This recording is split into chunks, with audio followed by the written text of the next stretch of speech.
Alors, Madame la Présidente, Mesdames, Messieurs, chers amis, alors, mon cher président de la SOMIPEV m'a demandé si je peux faire une présentation pratique sur la vaccination de la grippe. Et il a insisté à ce que ça soit une présentation basique, puisque après moi, il y aura Monsieur Grimprel qui va parler de l'efficacité du vaccin quadrivalent. Alors, en pratique, c'est quoi la grippe? C'est quoi la grippe saisonnière? La grippe saisonnière, c'est une épidémie annuelle et hivernale d'infections respiratoires aiguës, qu'ils soient sévères ou non sévères, et ou de syndromes grippaux qui sont dus au virus influenza. Et on en a 4, le A H1N1, le A H3N2, la grippe B lignée Victoria et la grippe B lignée Yamagata. Le pic épidémique de ces cas, ils surviennent en décembre, janvier, février. Les premiers cas, c'est à partir de la saison d'automne et les derniers vers la saison du printemps. En général, l'évolution de la grippe est souvent spontanément favorable. Oui. Mais parfois, elle est marquée par des complications, surtout chez les patients à risque. Le problème de la grippe, que ce soit à travers le monde ou que ce soit chez nous au Maroc, c'est un problème de santé publique. Pourquoi c'est un problème de santé publique? Parce qu'il y a une morbidité élevée pendant la saison d'hiver. En consultation, en prescription de médicaments, et notamment les antibiotiques. Et on a vu tout à l'heure les antibiotiques dans la maladie grippale, dans les maladies virales, ça n'a pas de place et ça ne fait qu'augmenter l'antibiorésistance. Un problème de santé publique parce qu'il y a un risque de grippe grave, des complications chez les très jeunes enfants et chez les patients qui ont une comorbidité associée. Et s'il y a cette comorbidité, il y a un risque de décompensation de cette comorbidité. Et l'OMS a établi une liste consensuelle et cette liste, elle comprend des maladies chroniques, pulmonaires, cardiaques, des déficits immunitaires, du diabète. Elle comprend les âges qui sont les plus fragiles, les enfants âgés de 6 mois à 5 ans, et pour certains, au moins de 6 mois à 2 ans. Elle comprend aussi les âges au-delà de 65 ans, et le plus souvent, dans cet âge-là, on a des comorbidités associées. Cette liste comprend aussi les femmes enceintes, et la vaccination contre la grippe est très utile chez les femmes enceintes à n'importe quel stade de la grossesse.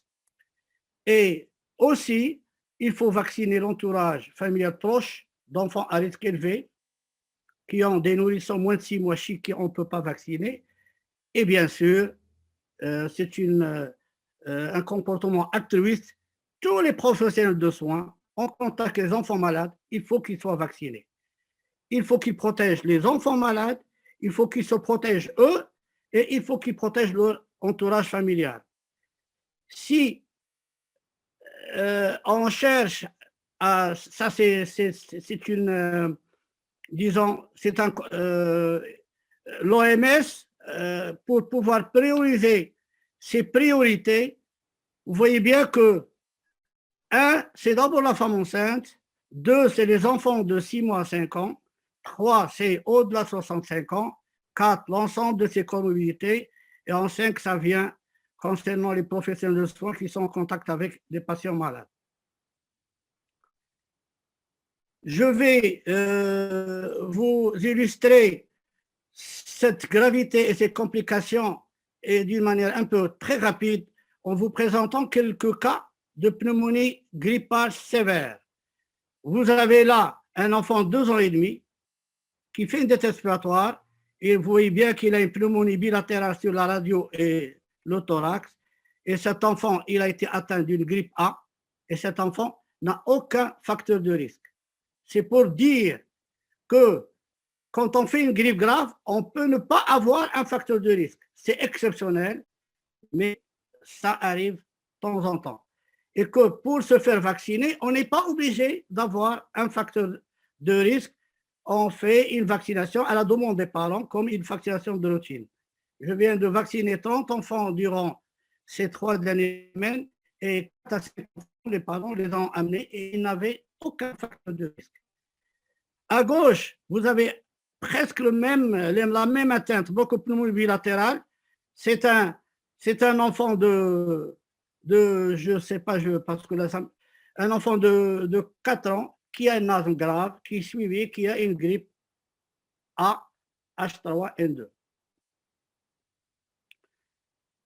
Là, c'est un enfant que j'ai vu qu'avec Sih Mamouchi, un enfant, un nourrisson de 7 mois et demi, qui est VIH et qui nous fait une pneumonie bilatérale, primitive, sévère avec SDRA et qu'on a ventilé pendant les semaines, c'était une grippe B.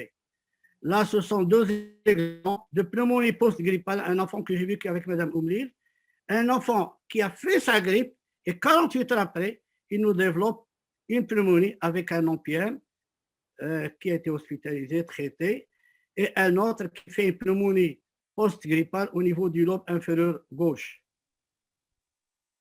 Alors, si je vous présente cet histogramme, c'est uniquement ça, je sais que vous le savez, mais c'est pour vous dire que les enfants moins de 14 ans, c'est la proportion la plus élevée durant la saison d'hiver et qui sont atteints de grippe. Vous avez les moins de 2 ans, c'est en jaune, et vous avez les moins de 5 ans, c'est en rouge. Et là, c'est uniquement pour rappeler que en dehors des formes graves, en dehors des formes compliquées, l'enfant présente le taux d'attaque le plus élevé en hiver. C'est l'enfant qui ramène, c'est le premier l'infection à sa famille, à son domicile. Et que cet enfant, par conséquent, il joue un rôle central dans la diminution de la maladie grippale. Et que la maladie grippale, c'est une maladie très contagieuse avec ce fameux R0 qui est entre 2 et 4. La prévention de la grippe, elle obéit à 2 choses.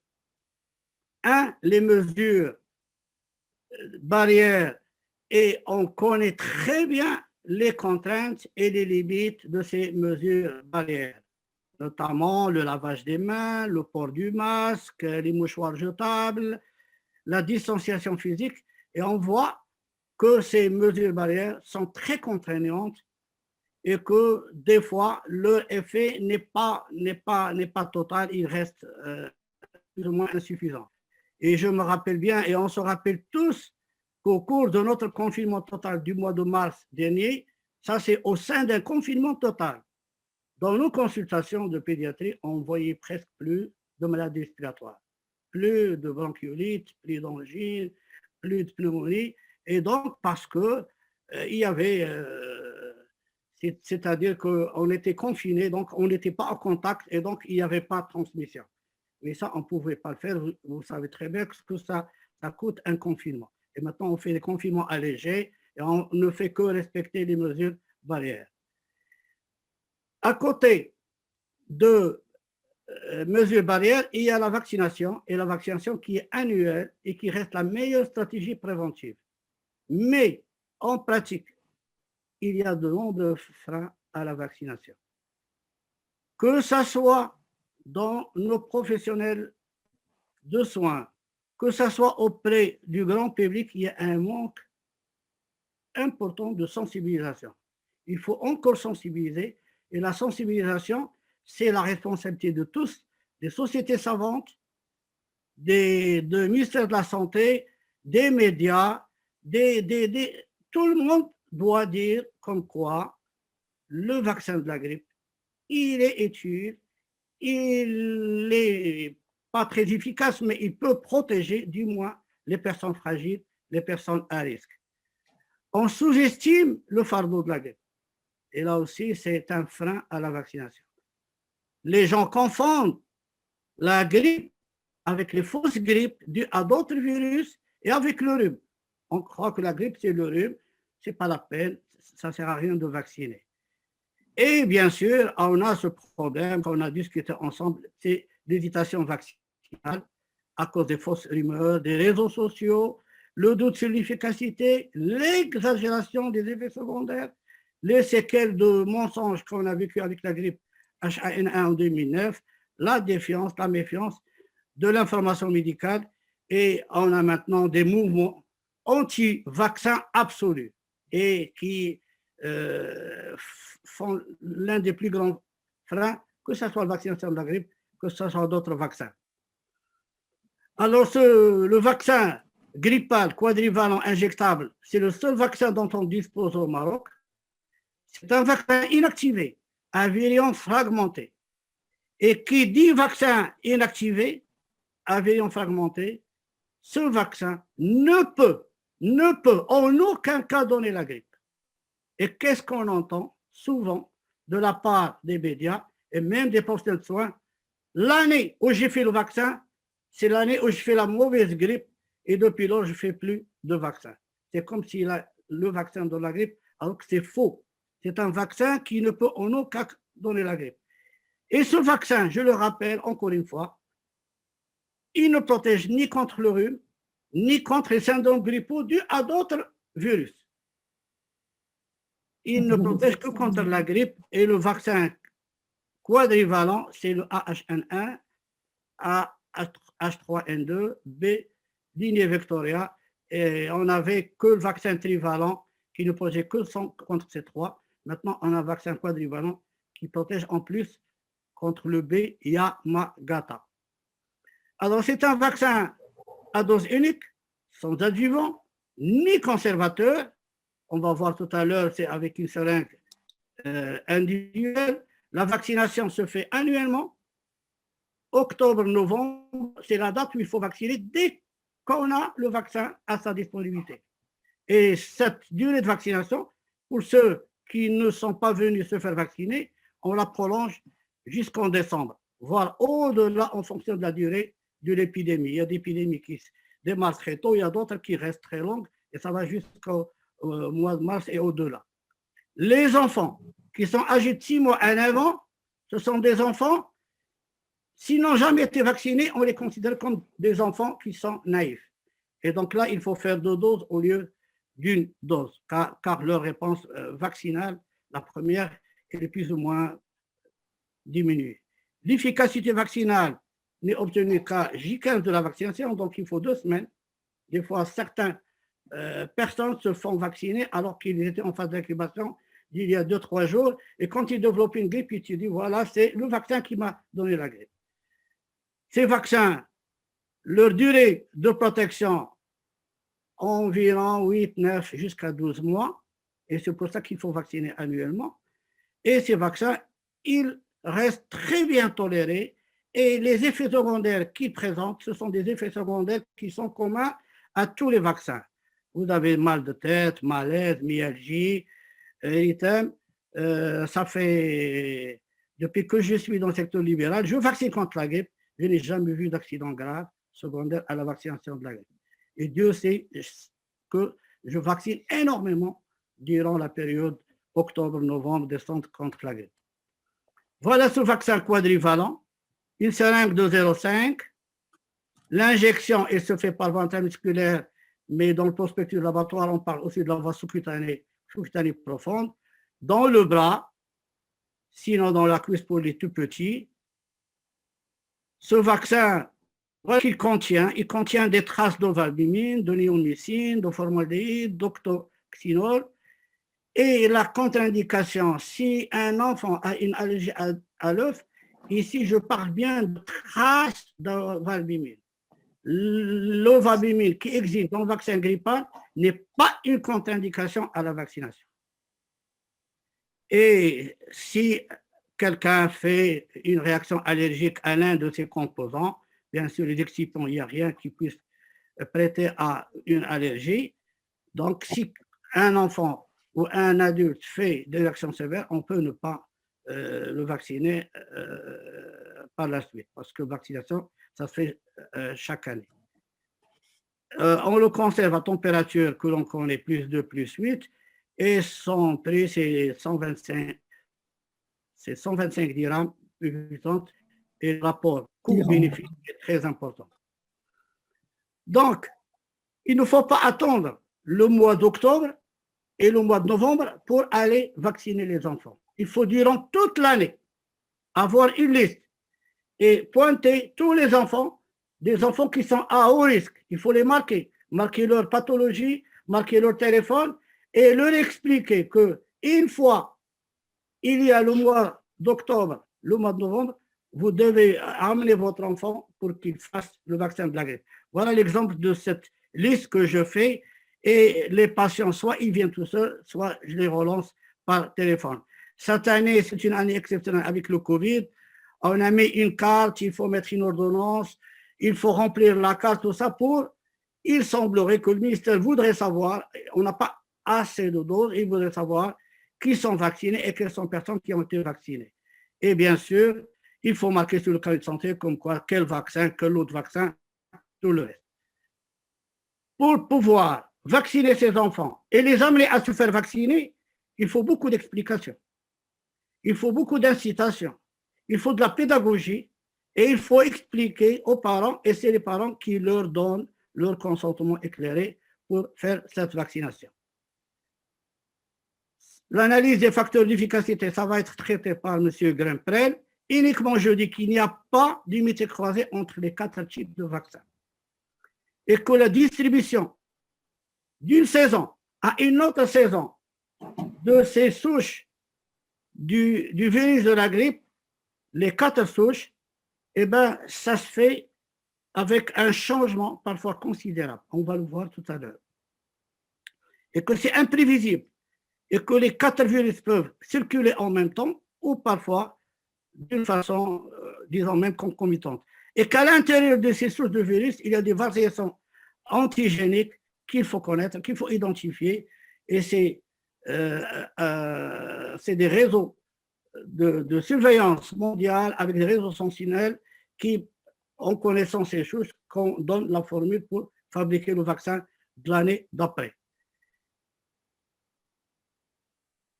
Et qu'avec le vaccin quadrivalent, on n'a plus ce problème de distribution, mais il reste quand même ce problème de variation antigénique.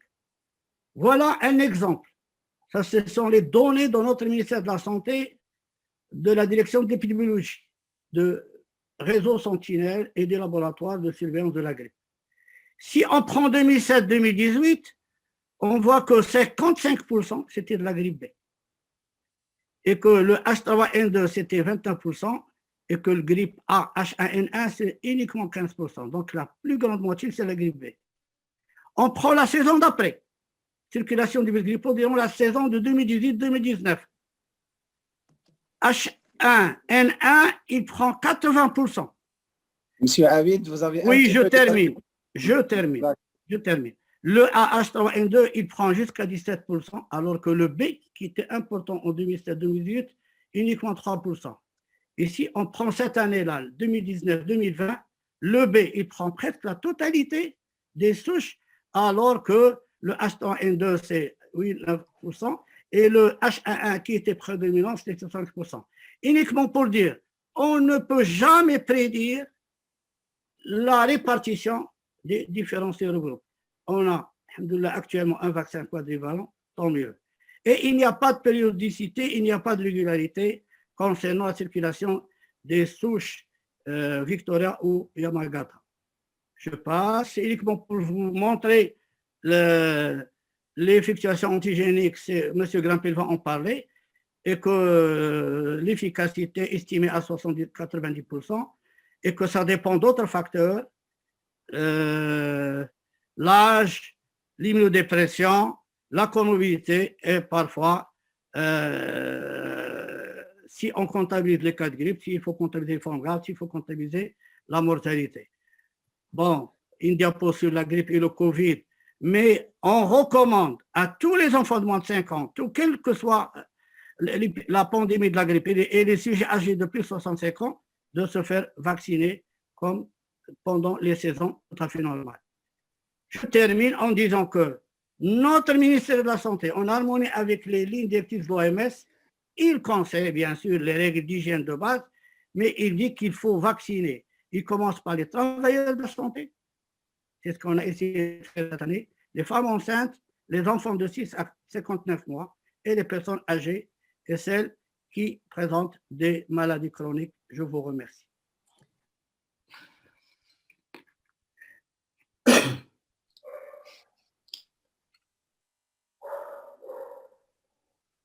Je quitte. Très bien. Je vous salue tous, chers amis, c'est Isselmou, Madame Malki, Abdelhak, Abid. Oui, monsieur, bonjour. Joël, c'est un plaisir de vous voir, même à distance. Vivement qu'on puisse dire bye-bye à cette saloperie pour qu'on puisse nous voir physiquement et qu'on puisse refaire nos fêtes habituelles dans l'ambiance scientifique et gaie. Bon, c'est comme ça. En tout cas, c'est un grand plaisir de vous revoir à partir de Nouakchott. Je vous salue, je vous envoie vraiment toutes mes amitiés. Et merci encore pour la solidarité, pour Mohamed Boussakraoui de nous donner encore cette occasion, même si elle est à distance, mais c'est toujours un plaisir de nous revoir. Madame Malki, de voir que vous êtes en bonne santé et que ça se passe bien encore. Donc, Monsieur Abid, toujours l'énergie habituelle, que tu l'es encore et encore pour des dizaines et des dizaines d'années. Mon ami Abdelhak, que je n'ai pas vu depuis l'année dernière à Fès, et puis Joël Godus, c'est toujours un plaisir de le voir. Vraiment, encore une fois, j'ai partagé ce plaisir pendant quelques mots, ça nous prend quelques mots. Je crois qu'on aura peut-être l'occasion de discuter peut-être après la présentation de c'est seulement. Oui, oui, Abdelrahman. Vu notre âge, nous, on est impatients d'attendre la vaccination. La vaccination contre le Covid. Oui, tout à fait, absolument. Juste. En tout cas, merci encore à notre ami Mohamed qui contient des beaux cadeaux comme ça. Vivement l'année prochaine qu'on puisse faire la... Oui, c'est un plaisir. Merci Islamo pour les mots gentils.